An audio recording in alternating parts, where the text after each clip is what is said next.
The letter shook in my hands. $20,000. A scholarship check made out to my nephew's name, funded by the Rebecca Martinez Educational Foundation. I am Rebecca Martinez. The blood drained from my face as I recognized my sister's handwriting on the application, claiming her son was financially disadvantaged while standing in her marble-floored kitchen. Aunt Becca always said she'd help family, she had written, though she never had the means herself. My throat closed. The same sister who laughed when I got rejected from Stanford 15 years ago, telling everyone I was too stupid for college anyway. Before we begin, if you enjoy true and exciting stories like this one, subscribe to the channel and leave a like. Write in the comments what city or country you are watching from. Now, let's get to the beginning of this story. Growing up, our house had two kinds of rooms, the ones where Patricia belonged and the ones where I was tolerated. She claimed the sunny bedroom facing the garden while I slept in the converted basement. Mom called it practical. Patricia was 2 years older, needed space for her college prep books, her honor society certificates, her perfect boyfriend who drove a BMW his parents bought him. The dinner conversations revolved around Patricia's achievements while I served water and cleared plates, invisible as wallpaper. Even then, I noticed things. How Patricia's acceptance letters arrived on letterhead while my community college brochures came in plain envelopes. How her standardized test scores were mysteriously higher after each retake, though she never seemed to study. How Mom's checkbook appeared on Patricia's desk the night before payment deadlines. Education is an investment, Mom would say, but apparently only some children were worth investing in. The house smelled of fresh flowers and disappointment. Patricia's room always had arrangements: roses for her graduation, lilies for her engagement, orchids for her promotion to regional manager. My room smelled of damp cement and old carpet. When I showed them my acceptance letter to State University, Patricia glanced at it like it was a grocery store flyer. "State school," she laughed, twirling her engagement ring. "How perfectly you." The cracks started showing at Patricia's wedding. I was 22, working 3 jobs to pay for night classes, when she assigned me to serve drinks at her reception instead of sitting with family. Her new husband, Richard, came from money. Real money. The kind that built wings on hospitals. I watched them cut their 5-tier cake while I calculated how many shifts I'd need to afford textbooks next semester.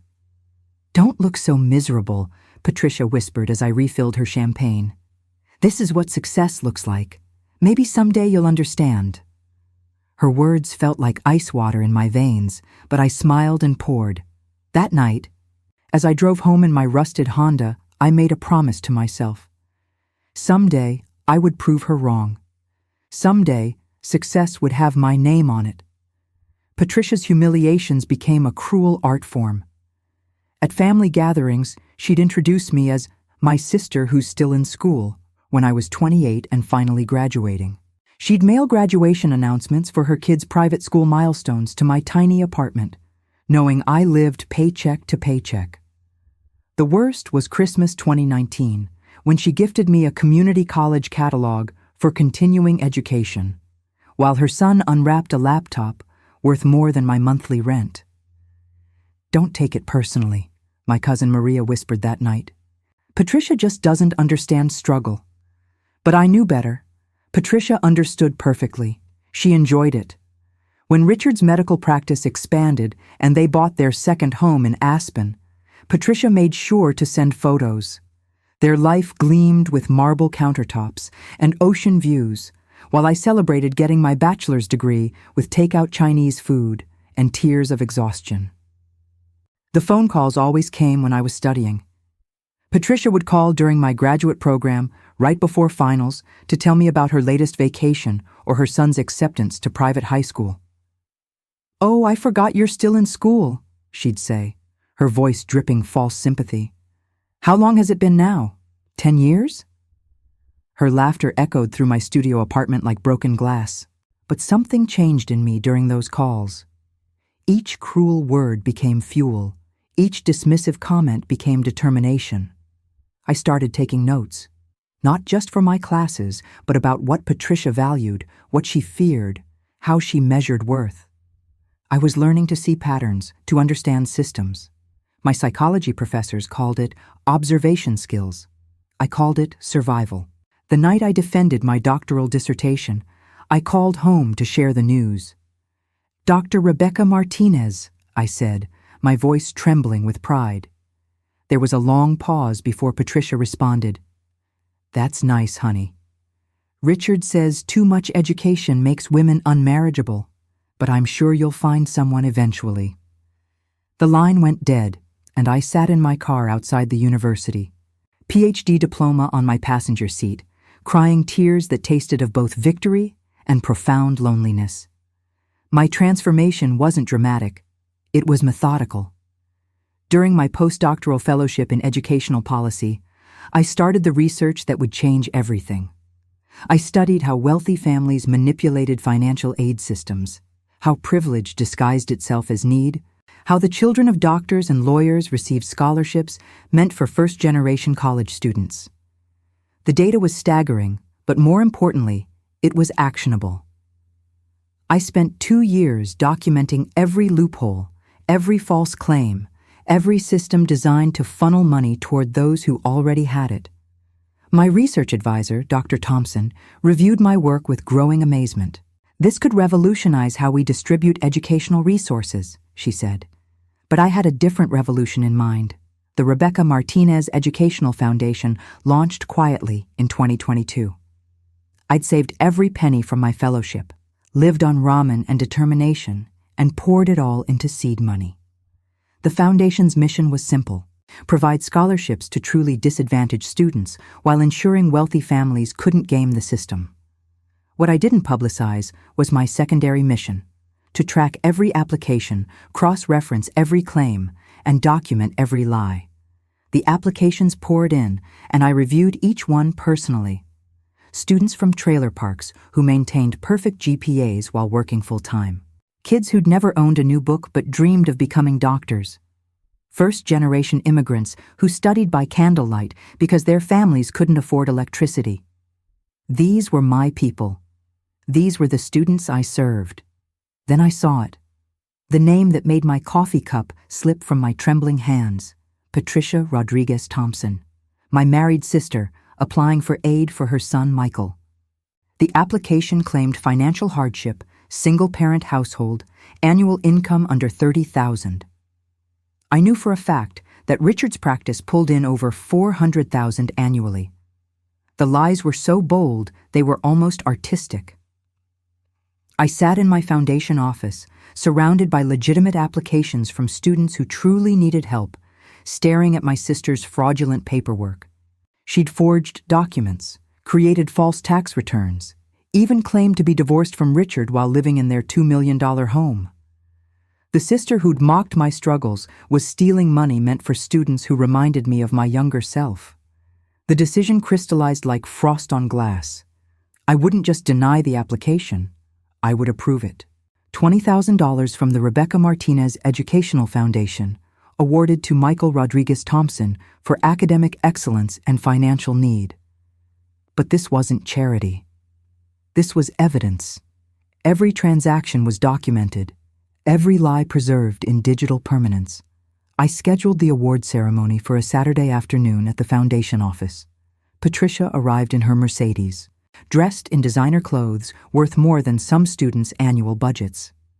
She hugged me with false warmth, calling me such an inspiration while photographing the oversized check for her social media. "I always knew you'd amount to something," she said, her smile sharp as broken china. I watched her perform gratitude while documenting everything. The photos of her expensive handbag next to the financial hardship application. The recording of her bragging about Richard's new partnership while claiming to be a struggling single mother. The security footage of her parking her luxury car in a spot marked reserved for scholarship recipients. The investigation launched 3 months later. Not from me. I was too close to the situation, too invested in the outcome. Instead, I'd sent the comprehensive evidence package to the state's financial aid fraud division, the IRS, and 3 investigative journalists who specialized in exposing educational corruption. I remained anonymous, just another concerned citizen who'd noticed irregularities. The first call came on a Tuesday. Patricia's voice was shrill with panic. "Becca, they're asking questions about the scholarship. They want tax returns, bank statements, proof of Richard's income. I don't understand what's happening." I listened to her unravel, each word confirming what I'd suspected. She'd never considered the possibility of being caught. The walls closed in with mathematical precision. Richard's medical practice faced audit. Their bank accounts were frozen pending investigation. Patricia's social media posts about their lavish lifestyle became evidence of fraud. The $20,000 they'd stolen became a breadcrumb trail leading investigators to a much larger pattern of tax evasion and financial manipulation.